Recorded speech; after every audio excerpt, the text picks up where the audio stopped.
بسم اللہ الرحمن الرحیم۔ شروع اللہ کا نام لے کر جو بڑا مہربان نہایت رحم والا ہے۔ سیرت نبوی کو مکمل طور پر بیان کرنا اس وقت تک ممکن نہیں جب تک اسلام سے پہلے اور بعد کے حالات کا تقابل نہ کیا جائے۔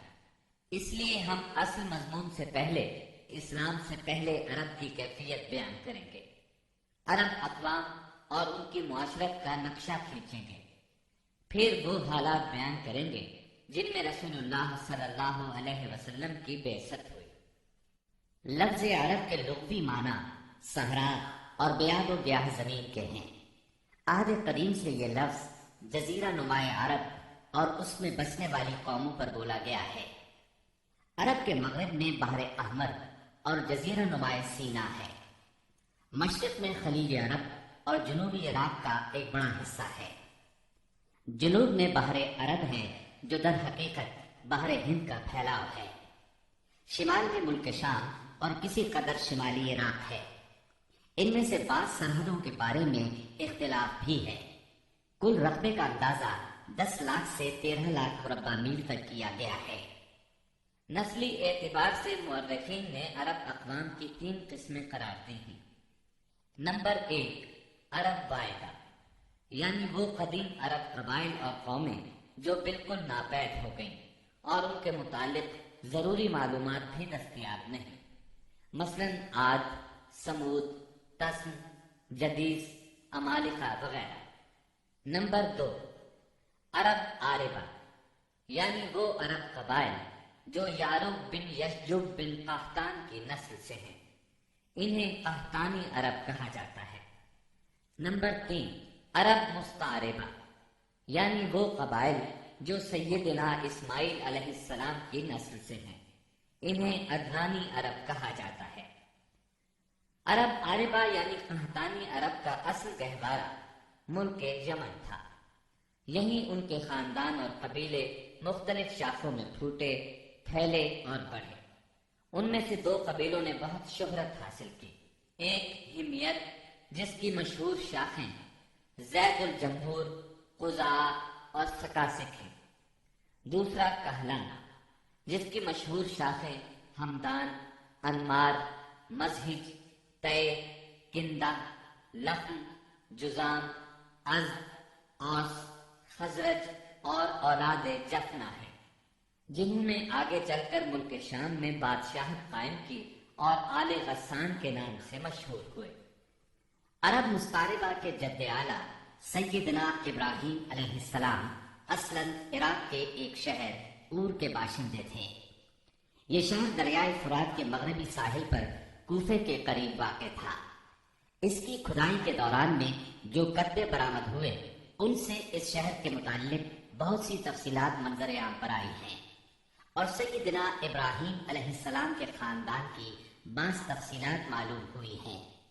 نیز ملک کے دینی اور اجتماعی حالات بھی سامنے آئے ہیں۔ سیدنا ابراہیم علیہ السلام یہاں سے ہجرت کر کے شہر حران تشریف لے گئے تھے، اور پھر وہاں سے فلسطین جا کر اس کو اپنی دعوتی سرگرمیوں کا مرکز بنا لیا، اور دعوت و تبلیغ کے لیے یہیں سے اندرون و بیرون ملک آتے جاتے رہتے تھے۔ ایک بار آپ مصر تشریف لے گئے۔ فرعون نے آپ کی بیوی سیدہ سارہ علیہ السلام کی کیفیت سنی تو بدنیت ہو گیا، انہیں بری نیت سے اپنے دربار میں بلایا، لیکن اللہ نے سیدہ سارہ کی دعا کے نتیجے میں غیبی طور پر فرعون کی ایسی گرفت کی کہ وہ ہاتھ پاؤں مارنے لگا۔ اس کی نیت بد اس کے منہ پر مار دی گئی، اور وہ اس حادثے کی نوعیت سے سمجھ گیا کہ سیدہ سارہ اللہ کی نہایت خاص اور مقرب بندی ہے۔ وہ ان کے اس وصف سے اس قدر متاثر ہوا کہ اپنی بیٹی ہاجرہ کو ان کی خدمت میں دے دیا۔ پھر سیدہ سارہ نے سیدہ ہاجرہ کو ابراہیم علیہ السلام کی زوجیت میں دے دیا۔ ابراہیم علیہ السلام ان دونوں کو لے کر فلسطین واپس تشریف لائے۔ پھر اللہ نے سیدہ ہاجرہ کے بطن سے ابراہیم علیہ السلام کو ایک فرزند ارجمن اسماعیل علیہ السلام عطا فرمایا۔ سیدہ سارہ بے اولاد تھی، اس لیے انہیں بہت غیرت آئی اور انہوں نے سیدنا ابراہیم علیہ السلام کو مجبور کیا کہ سیدہ ہاجرہ کو ان کے نوزائیدہ بچے سمیت جلا وطن کر دے۔ حالات نے ایسا رخ اختیار کیا کہ انہیں سیدہ سارہ کی بات ماننا پڑی اور وہ سیدہ ہاجرہ اور اسماعیل علیہ السلام کو لے کر حجاز تشریف لے گئے۔ وہاں انہیں ایک بے آب و گیاہ وادی میں اتار دیا۔ اسی جگہ آج بیت اللہ ہے، اس وقت نہیں تھا، صرف ٹیلوں کی طرح ابھری ہوئی زمین تھی۔ سیلاب آتا تو دائیں بائیں سے کترا کر نکل جاتا تھا۔ وہیں مسجد حرام کے بالائی حصے میں زمزم کے پاس ایک بہت بڑا درخت تھا۔ آپ نے ان دونوں کو اسی درخت کے پاس چھوڑا تھا۔ اس وقت مکے میں پانی تھا نہ انسان، اس لیے سیدنا ابراہیم علیہ السلام نے ایک توشہ دان میں کھجوریں اور ایک مشکیزے میں پانی رکھ دیا۔ اس کے بعد فلسطین واپس چلے گئے۔ ادھر چند ہی دن میں کھجوریں اور پانی ختم ہو گیا۔ سخت مشکل پیش آئی، مگر اس مشکل وقت میں اللہ کے فضل سے زمزم کا چشمہ پھوٹ پڑا اور ان کے لیے خوراک کا سامان بن گیا۔ اسماعیل علیہ السلام جب جوان ہوئے تو جرہم قبیلے سے عربی سیکھ لی۔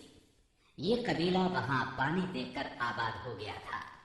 اس قبیلے کے لوگ انہیں پسند کرنے لگے تو ان لوگوں نے اپنے خاندان کی ایک خاتون سے ان کی شادی کر دی۔ اسی دوران میں سیدہ ہاجرہ کا انتقال ہو گیا۔ ادھر سیدنا ابراہیم علیہ السلام کو خیال آیا کہ اپنا ترکہ دیکھنا چاہیے، چنانچہ وہ مکہ معظمہ تشریف لے گئے، لیکن سیدنا اسماعیل علیہ السلام سے ملاقات نہ ہوئی۔ بہو سے حالات دریافت کیے، اس نے تنگدستی کی شکایت کی۔ آپ نے وصیت کی کہ اسماعیل آئیں تو کہنا اپنے دروازے کی چوکھٹ بدل دیں۔ سیدنا اسماعیل علیہ السلام اس وصیت کا مطلب سمجھ گئے۔ انہوں نے بیوی کو طلاق دے دی اور ایک دوسری عورت سے شادی کر لی جو جرہم کے سردار مزاز بن عمرو کی صاحبزادی تھی۔ ان کی دوسری شادی کے بعد ایک بار پھر سیدنا ابراہیم علیہ السلام مکے تشریف لے گئے، مگر اس مرتبہ بھی سیدنا اسماعیل علیہ السلام سے ملاقات نہ ہو سکی۔ بہو سے حال پوچھا تو اس نے اللہ کی حمد و ثنا بیان کی۔ آپ نے وصیت کی کہ اسماعیل اپنے دروازے کی چوکھٹ برقرار رکھیں اور فلسطین واپس ہو گئے۔ اللہ تعالی نے مزاز کی بیٹی سے اسماعیل علیہ السلام کو 12 بیٹے عطا فرمائے۔ ان 12 بیٹوں سے 12 قبیلے وجود میں آئے اور سب نے مکے ہی میں رہائش اختیار کی۔ ان کے حالات زمانے کی گرد میں دب کر رہتے ہیں۔ صرف نابد اور قیدار کی اولاد گمنامی سے محفوظ رہی۔ قیدار بن اسماعیل علیہ السلام کی نسل مکہ معظمہ ہی میں پھلتی پھولتی رہی، یہاں تک کہ عدنان اور پھر ان کے بیٹے معد کا زمانہ آ گیا۔ عدنانی عرب کا سلسلہ نسل صحیح طور پر یہیں تک محفوظ ہے۔ عدنان نبی صلی اللہ علیہ وسلم کے سلسلہ نسل میں 21ویں پشت میں آتے ہیں۔ بہرحال معد کے بیٹے نزار سے کئی خاندان وجود میں آئے۔ دراصل نزار کے 4 بیٹے تھے اور ہر بیٹا ایک بڑے قبیلے کی بنیاد ثابت ہوا۔ چاروں کے نام یہ ہیں: ایاد، انمار، ربیہ اور مزر۔ ان میں سے آخری 2 قبیلوں کی شاخیں اور شاخوں کی شاخیں بہت زیادہ ہوئیں۔ چنانچہ ربیہ سے اسد بن ربیہ، انزا، عبد القیس، وائل، بکر، تغلب اور بنو حنیفہ وغیرہ وجود میں آئے۔ مزر کی اولاد 2 بڑے قبیلوں میں تقسیم ہوئی۔ نمبر 1 قیس اعلان بن مزر، نمبر 2 الیاس بن مزر۔ قیس اعلان سے بنو سلیم، بنو حوازن، بنو غطفان، غطفان سے افس، زبیان، اشجار اور غنی بن عاصم کے قبائل وجود میں آئے۔ الیاس بن مزر سے تمیم بن مرہ، حزیل بن مدرکہ، بنو اسد بن خزیمہ اور کنانہ بن خزیمہ کے قبائل وجود میں آئے۔ پھر کنانہ سے قریش کا قبیلہ وجود میں آیا۔ یہ قبیلہ فہر بن مالک بن نضر بن کنانہ کی اولاد ہے۔ پھر قریش بھی مختلف شاخوں میں تقسیم ہوئے۔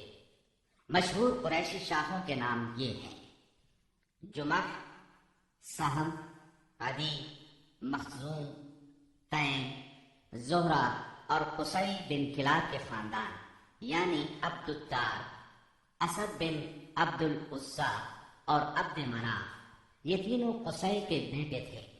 ان میں سے عبد مناف کے 4 بیٹے ہوئے جن سے 4 ذیلی قبیلے وجود میں آئے، یعنی عبد شمس، نوفل، مطلب اور ہاشم۔ انہی ہاشم کی نسل سے اللہ نے ہمارے نبی کریم صلی اللہ علیہ وسلم کا انتخاب فرمایا۔ ابن عباس رضی اللہ عنہ کا بیان ہے کہ رسول اللہ صلی اللہ علیہ وسلم نے فرمایا، اللہ تعالیٰ نے مخلوق پیدا فرمائی تو مجھے سب سے اچھے گروہ کے اندر رکھا، پھر قبائل کو چنا تو مجھے سب سے اچھے قبیلے کے اندر بنایا، پھر گھرانوں کو چنا تو مجھے سب سے اچھے گھرانے میں بنایا، لہذا میں اپنی ذات کے اعتبار سے بھی سب سے اچھا ہوں اور اپنے گھرانے کے اعتبار سے بھی سب سے بہتر ہوں۔ جس وقت جزیرۃ العرب پر اسلام کا سورج طلوع ہوا، وہاں 2 قسم کے حکمران تھے، ایک تاجپوش بادشاہ جو حقیقت میں مکمل طور پر آزاد اور خود مختار نہیں تھے، اور دوسرے قبائلی سردار جنہیں اختیارات کے لحاظ سے وہی حیثیت حاصل تھی جو تاجپوش بادشاہوں کی تھی، لیکن ان کی اکثریت کو ایک مزید امتیاز یہ حاصل تھا کہ وہ مکمل طور پر آزاد اور خود مختار تھے۔ اس وقت تاجپوش حکمران یہ تھے: شاہان یمن، شاہان آل غسان یعنی شام، اور شاہان ہیرا یعنی عراق۔ باقی عرب حکمران تاجپوش نہ تھے۔ عرب عاربہ میں سے قدیم ترین قوم سبا تھی۔ اور یعنی عراق سے جو کتبات برآمد ہوئے ان میں 2500 سال قبل مسیح کی اس قوم کا ذکر ملتا ہے، لیکن اس کے عروج کا زمانہ 11 صدی قبل مسیح سے شروع ہوتا ہے۔ اس کی تاریخ کے اہم ادوار یہ ہیں: 650 قبل مسیح سے پہلے کا دور۔ اس دور میں سبا کے بادشاہوں کا لقب مغرب سبا تھا۔ ان کا پائے تخت سرواہ تھا، جس کے کھنڈرات آج بھی معارب کے مغرب میں 1 دن کے فاصلے پر پائے جاتے ہیں۔ یہ کھنڈرات خریبہ کے نام سے مشہور ہیں۔ اسی دور میں معارب کے مشہور بند کی بنیاد رکھی گئی، جسے یمن کی تاریخ میں بہت اہمیت حاصل ہے۔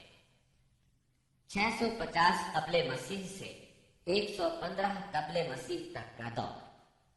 اس دور میں سبا کے بادشاہوں نے مغرب کا لفظ چھوڑ کر ملک یعنی بادشاہ کا لقب اختیار کر لیا اور سرواہ کی بجائے معارب کو اپنا دارالسلطنت بنایا۔ اس شہر کے کھنڈرات آج بھی صنعاء سے 60 میل مشرق میں پائے جاتے ہیں۔ 115 قبل مسیح سے 300 عیسوی تک کا دور۔ اس دور میں سبا کی مملکت پر قبیلہ حمیر کو غلبہ حاصل رہا اور اس نے معارب کی بجائے ریدان کو اپنا پائے تخت بنایا۔ پھر ریدان کا نام ظفار پڑ گیا، جس کے کھنڈرات آج بھی شہر یریم کے قریب ایک دائرہ نما پہاڑی پر پائے جاتے ہیں۔ اسی دور میں قوم سبا کا زوال شروع ہوا۔ 300 عیسوی کے بعد سے آغاز اسلام تک کا دور۔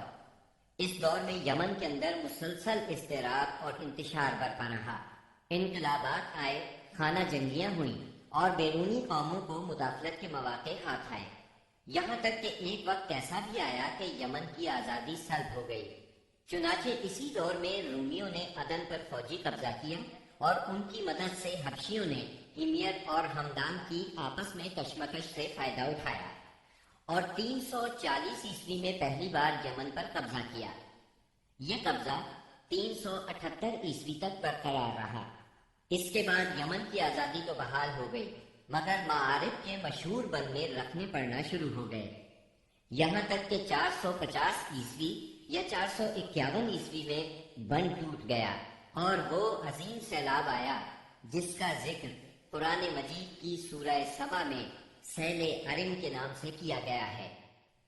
پھر 523 عیسوی میں ایک اور سنگین حادثہ پیش آیا۔ وہ یہ کہ یمن کے یہودی بادشاہ زونواس نے نجران کے عیسائیوں پر ایک ہیبت ناک حملہ کیا، انہیں عیسائی مذہب چھوڑنے پر مجبور کرنے کی کوشش کی۔ جب وہ اس پر آمادہ نہ ہوئے تو زونواس نے خندقیں کھدوا کر انہیں بھڑکتی ہوئی آگ میں جھونک دیا۔ قرآن مجید کی سورہ بروج میں اسی لرزہ خیز واقعے کی طرف اشارہ موجود ہے۔ اس واقعے کا نتیجہ یہ ہوا کہ عیسائیت انتقام لینے پر تل گئی۔ وہ پہلے ہی رومی بادشاہوں کی قیادت میں بلا وجہ عرب کی فتوحات کے لیے تیاری کر چکے تھے، اپنے علاقوں کو وسیع کرنا چاہتے تھے۔ انہوں نے حبشیوں کو یمن پر حملے کی ترغیب دی، انہیں باہری بیڑا مہیا کیا۔ حبشیوں نے رومیوں کی شہ پا کر 525 عیسوی میں اریاق کی قیادت میں 70,000 فوج سے یمن پر دوبارہ قبضہ کر لیا۔ قبضے کے بعد اریاق نے شاہ حبش کے گورنر کی حیثیت سے یمن پر حکمرانی کی، لیکن پھر اس کی فوج کے ایک ماتحت کمانڈر ابرہہ نے اسے قتل کر کے خود اقتدار پر قبضہ جما لیا اور شاہ حبش کو بھی راضی کر لیا کہ وہ اس کے قبضے کو تسلیم کر لے۔ یہ وہی ابرہہ ہے جس نے بعد میں خانہ کعبہ کو ڈھانے کی کوشش کی اور ایک لشکر جرار کے علاوہ چند ہاتھیوں کو بھی فوج کشی کے لیے ساتھ لایا، جس کی وجہ سے یہ لشکر اصحاب الفیل کے نام سے مشہور ہوا۔ عراق اور اس کے نواحی علاقوں پر سائرس اعظم کے زمانے ہی سے اہل فارس کی حکمرانی چلی آ رہی تھی۔ اسے کوروش کبیر، خورس یا سائرس ذوالقرنین بھی کہا جاتا ہے۔ اس کا زمانہ 557 تا 529 قبل مسیح ہے۔ اس کے مقابلے میں کسی کو آنے کی ضرورت نہیں تھی، یہاں تک کہ 336 قبل مسیح میں سکندر مقدونی نے دارا اول کو شکست دے کر فارسیوں کی طاقت توڑ دی، جس کے نتیجے میں ان کا ملک ٹکڑے ٹکڑے ہو گیا اور طوائف الملوکی شروع ہو گئی۔ یہ انتشار 230 عیسوی تک جاری رہا۔ اسی دوران میں قحطانی قبائل نے اپنا وطن چھوڑ کر عراق کے ایک بہت بڑے اور شاداب سرحدی علاقے پر بود و باش اختیار کر لی۔ پھر عدنانی لوگ اپنا وطن چھوڑ کر اس طرف آئے۔ انہوں نے لڑ بھیڑ کر جزیرہ فراتیہ کے ایک حصے پر اپنا قبضہ جما لیا۔ ادھر 226 عیسوی میں اردشیر نے جب ساسانی حکومت کی داغ بیل ڈالی تو رفتہ رفتہ فارسیوں کی طاقت ایک بار پھر پلٹ آئی۔ اردشیر کے عہد میں حیرہ، بادیات العراق اور جزیرے کے ربیعی اور مزری قبائل پر جزیرۃ الوضاح کی حکمرانی تھی۔ شاہان حیرہ کے پاس فارسی فوج کی ایک یونٹ ہمیشہ رہا کرتی تھی، جس سے بادیہ نشین عرب باغیوں کی سرکوبی کا کام لیا جاتا تھا۔ یہ بات تو مشہور ہے کہ مکے میں آبادی کا آغاز سیدنا اسماعیل علیہ السلام سے ہوا۔ آپ نے 137 سال کی عمر پائی اور تاحیات مکے کے سربراہ اور بیت اللہ کے متولی رہے۔ آپ کے بعد آپ کے دو صاحبزادگان نابد پھر قیدار یا قیدار پھر نابد یکے بعد دیگرے مکے کے والی ہوئے۔ ان کے بعد ان کے نانا مزاز بن عمرو جرہمی نے اقتدار اپنے ہاتھ میں لے لیا۔ اس طرح مکے کی سربراہی بنو جرہم کی طرف منتقل ہو گئی اور ایک مدت تک انہی کے ہاتھ میں رہی۔ سیدنا اسماعیل علیہ السلام کا زمانہ قریباً 2000 برس قبل مسیح ہے۔ اس حساب سے مکے میں قبیلہ جرہم کا وجود کوئی 2100 برس تک رہا اور ان کی حکمرانی قریباً 2000 برس تک رہی۔ بنو خزاعہ نے مکہ پر قبضہ کرنے کے بعد بنو بکر کو شامل کیے بغیر تنہا اپنی حکمرانی قائم کی۔ البتہ 3 اہم اور امتیازی منصب مزری قبائل کے حصے میں آئے۔ نمبر 1، حاجیوں کو عرفات سے مزدلفہ لے جانا اور یوم النفر یعنی 13 ذی الحجہ کو منا سے روانگی کا پروانہ دینا۔ یہ حج کے سلسلے کا آخری دن ہے۔ یہ اعزاز الیاس بن مزر کے خاندان بنو غوث بن مرہ کو حاصل تھا۔ یہ صوفہ کہلاتے تھے۔ نمبر 2، 10 ذی الحجہ کی صبح کو مزدلفہ سے منا کی جانب افاضہ یعنی روانگی۔ یہ اعزاز بنو عدوان کو حاصل تھا۔ نمبر 3، حرام مہینوں کو آگے پیچھے کرنا۔ یہ اعزاز بنو کنانہ کی ایک شاخ بنو تمیم بن عدی کو حاصل تھا۔ مکہ معظمہ پر بنو خزاعہ کا اقتدار کوئی 300 برس تک قائم رہا۔ یہی زمانہ تھا جب ادرانی قبائل مکے اور حجاز سے نکل کر نجد، عراق کے اطراف اور بحرین وغیرہ میں پھیلے اور مکے کے اطراف میں قریش کی صرف چند شاخیں باقی رہیں، مگر مکے کی حکومت اور بیت اللہ کی تولیت میں ان کا کوئی حصہ نہ تھا، یہاں تک کہ قصی بن کلاب کا دور آیا۔ قصی نے مکے کا بندوبست اس طرح کیا کہ قریش کو مکے کے اطراف سے بلا کر پورا شہر ان پر تقسیم کر دیا اور ہر خاندان کا ٹھکانہ مقرر کر دیا۔ البتہ مہینے آگے پیچھے کرنے والوں کو نیز آل صفوان، بنو عدوان اور بنو مرہ بن عوف کو ان کے مناصب پر برقرار رکھا، کیونکہ قصی سمجھتا تھا کہ یہ بھی دین ہے، اس میں رد و بدل کرنا درست نہیں۔ قصی کا ایک کارنامہ یہ بھی ہے کہ اس نے حرم کعبہ کے شمال میں دار الندوہ تعمیر کیا۔ اس کا دروازہ مسجد کی طرف تھا۔ دار الندوہ دراصل قریش کی پارلیمنٹ تھی، جہاں تمام بڑے بڑے اور اہم معاملات کے فیصلے ہوتے تھے۔ قریش پر دار الندوہ کے بڑے احسانات ہیں، کیونکہ یہ ان کے اتحاد کا ضامن تھا اور یہیں ان کے الجھے ہوئے مسائل آسان طریقے سے طے ہوتے تھے۔ قصی کو سربراہی اور عظمت کے یہ مرتبے حاصل تھے۔ نمبر 1، دار الندوہ کی صدارت، جہاں بڑے بڑے معاملات کے بارے میں مشورے ہوتے تھے اور جہاں یہ لوگ اپنی بیٹیوں کی شادیاں بھی کرتے تھے۔ نمبر 2، لوا یعنی جنگ کا پرچم قصی ہی کے ہاتھوں باندھا جاتا تھا۔ نمبر 3، حجاب یعنی خانہ کعبہ کی پاسبانی۔ اس کا مطلب یہ ہے کہ خانہ کعبہ کا دروازہ قصی ہی کھولتا تھا۔ خانہ کعبہ کی خدمت اسی کے ذمہ تھی، چابی بردار بھی وہی تھا۔ نمبر 4، سقایا یعنی پانی پلانا۔ اس کی صورت کچھ یوں تھی کہ حوض میں حاجیوں کے لیے پانی بھر دیا جاتا تھا، اس میں کچھ کھجور اور کشمش ڈال کر اسے شیریں بنایا جاتا تھا۔ حجاج جب مکے آتے تو اسے پیتے تھے۔ نمبر 5، رفاقہ یعنی حاجیوں کی میزبانی۔ حاجیوں کے لیے بطور ضیافت کھانا تیار کیا جاتا تھا۔ اس مقصد کے لیے قصی نے قریش پر ایک خاص رقم مقرر کر رکھی تھی۔ یہ رقم حج کے موسم میں قصی کے پاس جمع ہو جاتی تھی۔ وہ اس رقم سے حاجیوں کے لیے کھانا تیار کراتا تھا۔ جو لوگ تنگ دست ہوتے یا جن کے پاس توشہ نہ ہوتا وہ یہی کھانا کھاتے تھے۔ ان کے علاوہ کچھ اور عہدے بھی تھے جنہیں قریش نے آپس میں تقسیم کر رکھا تھا۔ ان کی تفصیل یہ ہے۔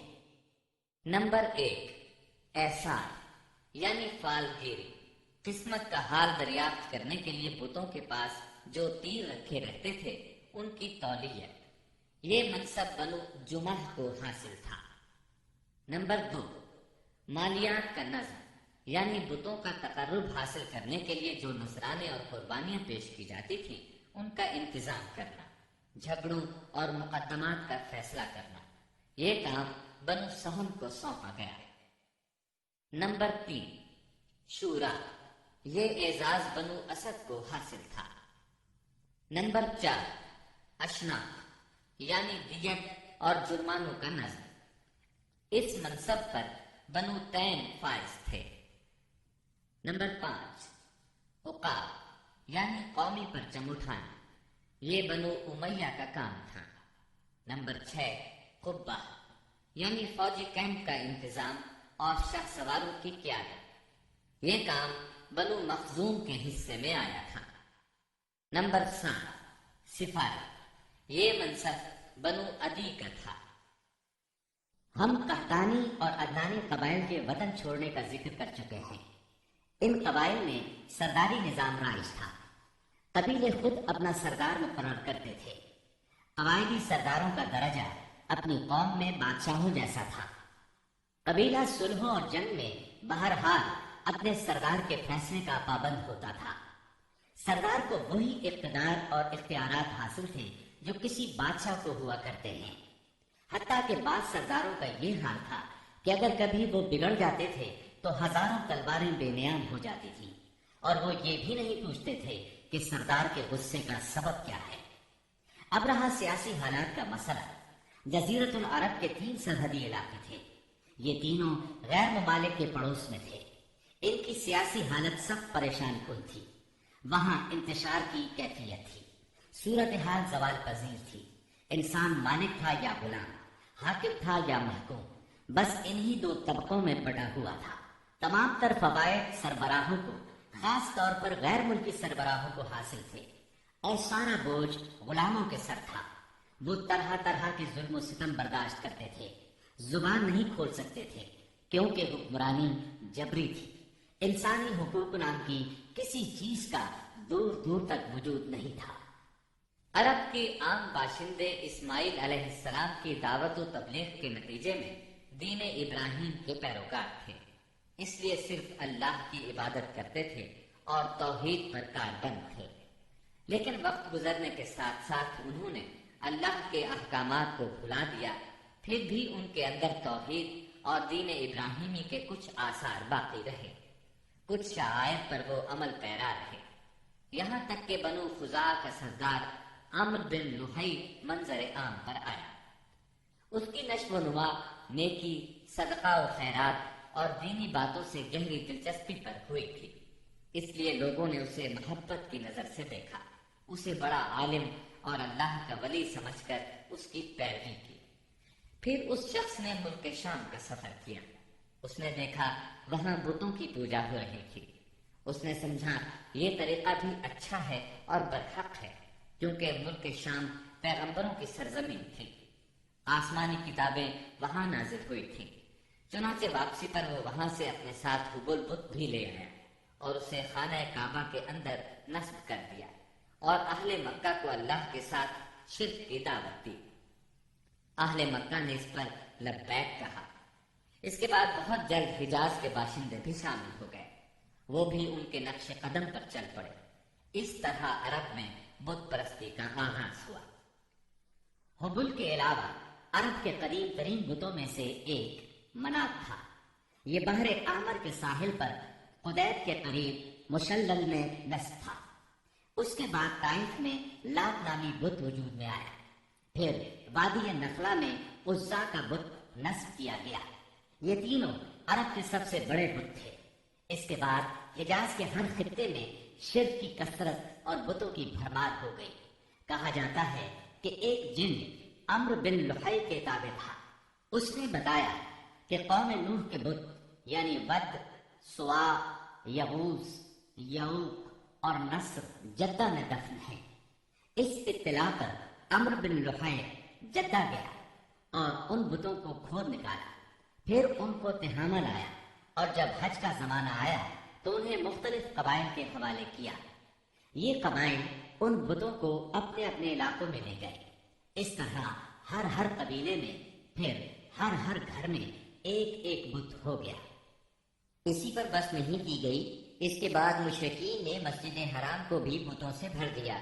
چنانچہ جب مکہ فتح ہوا تو بیت اللہ اور اس کے گردا گرد 360 بت تھے، جن کو خود رسول اللہ صلی اللہ علیہ وسلم نے اپنے دستے مبارک سے توڑا۔ آپ ہر ایک بت کو چھڑی سے ٹھوکر مارتے اور وہ گر جاتا۔ پھر آپ نے حکم دیا ان تمام بتوں کو مسجد حرام سے باہر نکال دو۔ چنانچہ ان سارے بتوں کو مسجد حرام سے باہر نکال کر جلا دیا گیا۔ غرض شرک اور بت پرستی اہل جاہلیت کے دین کا سب سے بڑا مظہر بن چکی تھی، اور ان لوگوں کو یہ گھمنڈ بھی تھا کہ وہ سیدنا ابراہیم علیہ السلام کے دین پر ہیں۔ پھر اہل جاہلیت کے یہاں بت پرستی کے کچھ خاص طریقے بھی رائج تھے، جو زیادہ تر عمرو بن لحی کے گھڑے ہوئے تھے۔ یہ جاہل لوگ سمجھتے تھے کہ عمرو بن لحی کے طریقے دین ابراہیمی میں تبدیلی نہیں بلکہ بدعت حسنہ ہیں۔ ان میں بت پرستی کی کیا کیا رسمیں رائج تھیں، اس کی تفصیل بھی سن لیں۔ نمبر 1، اس دور کے جاہل مشرک بتوں کے پاس مجاور بن کر بیٹھتے تھے، ان کی پناہ ڈھونڈتے تھے، انہیں زور زور سے پکارتے تھے، حاجت روائی اور مشکل کشائی کے لیے ان کو پکارتے تھے اور سمجھتے تھے کہ وہ اللہ سے سفارش کر کے ہماری مراد پوری کرا دیں گے۔